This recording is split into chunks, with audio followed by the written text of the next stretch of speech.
So this is a bit of a different unboxing video, I suppose, compared to what you're used to seeing. Today we're going to be unboxing that Zone Fighter right there, and people who have watched for a little longer, you might have remembered that I picked up that second Zone Fighter figure at G-Fest 2016 last year, actually, for quite a good price, only like 40 bucks I think. And I'm just now finally getting around to opening it because I'm hoping that that Zone Fighter will be much easier to animate and use than this one, which is the one that I had been using all throughout Season 1.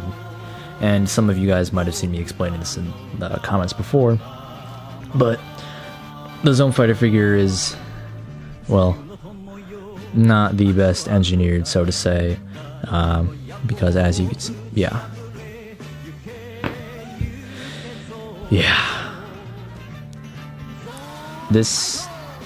This tiny little piece right here is like the bane of my existence, and it's a little piece that is supposed to fit in the shoulder joint right there, and it's supposed to keep the arm piece into the shoulder ball joint. And as you can see on this arm, that's how it's supposed to work. It's supposed to stay in there and be all cool so Zone Fighter can flex and whatnot. But anytime you try to make a movement with this one, it falls right out.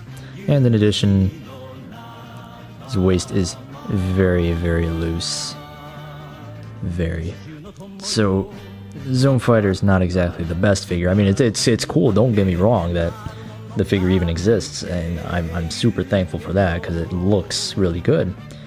The articulation is just kind of very poorly engineered, and the legs are kind of like Revoltech joints almost, and so are the shoulders. It's very awkward to work with. So what are we doing today? We're going to open up this guy in hopes that maybe his shoulder joints are in better condition. And that's really all I'm hoping for with this. So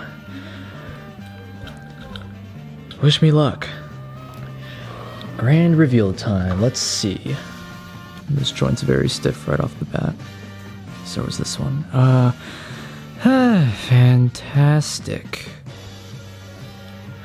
No matter. It could just be a fluke. Maybe it wasn't joined all the way when it was in the box. Who knows? Alright, zoomed in a bit.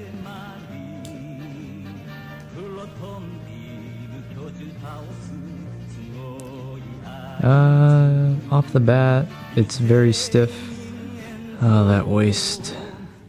Oh, that is very, very loose. I mean, obviously you can't tell in the video, but oh, that is not on there at all. That's like worse than this shoulder joint. That's worse than like this one is. That one at least will stay on a little bit and only come off when you give it a little bit of force, but this one is like, oh.